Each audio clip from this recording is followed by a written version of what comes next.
वैज्ञानिक तैयारी कर रहे हैं धरती के सबसे खतरनाक विलुप्त जानवरों को जिंदा करने की, जो आज से लाखों साल पहले हमारी धरती से विलुप्त हो चुके थे। जी हाँ, विज्ञान और टेक्नोलॉजी की मदद से कुछ जानवरों को धरती पर वापस लाने की कोशिश की जा रही है। तो सोचिए, ये विशालकाय और खतरनाक जानवर फिर से धरती पर लौट आए तो हमारी दुनिया कैसी दिखाई देगी। इन विलुप्त जानवरों से मिलने के लिए तैयार हो जाएं। तो चलिए शुरू करते हैं इस रोमांचक सफर को।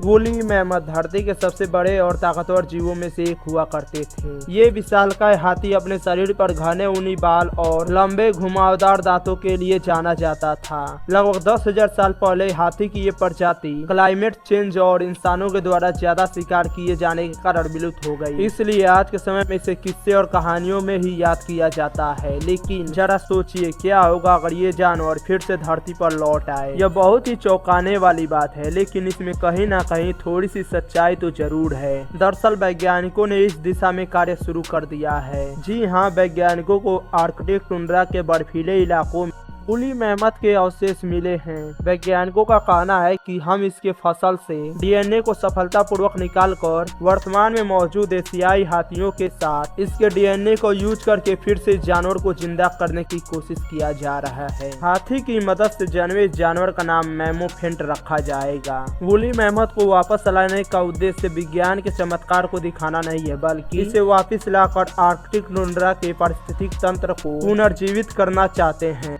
ऐसा माना जाता है कि ये विशालकाय जीव उन क्षेत्रों के पर्यावरण को संतुलित रखने में अहम भूमिका निभाते थे। अगर ये जीव पुनः वापस आते हैं तो ये आर्कटिक क्षेत्र के जलवायु को परिवर्तन के प्रभाव से बचाने में मददगार साबित हो सकते हैं।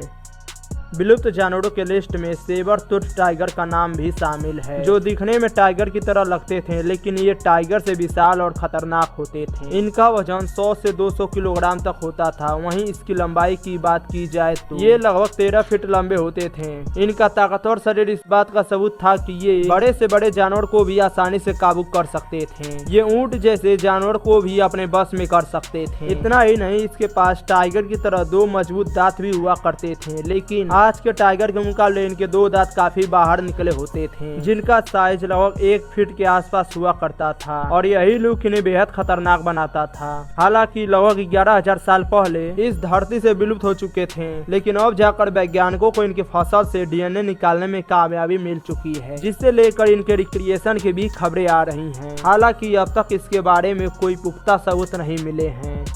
साइबेरियन यूनिकॉर्न आज से लगभग 30,000 साल पहले हमारी धरती पर पाए जाते थे। इसकी लंबाई लगभग 15 फीट के आसपास होती थी। वहीं ये लगभग 6 फीट लंबे होते थे, और इनके वजन की बात की जाए तो ये काफी चौंका देने वाला था। इसके सर पर एक सींग भी पाई जाती थी, जो इसे यूनिक बनाता था। साइबेरियन यूनिकॉर्न को डायनासोरस का पूर्वज भी माना जाता है, जो कि साइज में उनसे कई गुना बड़े और विशाल हुआ करते थे।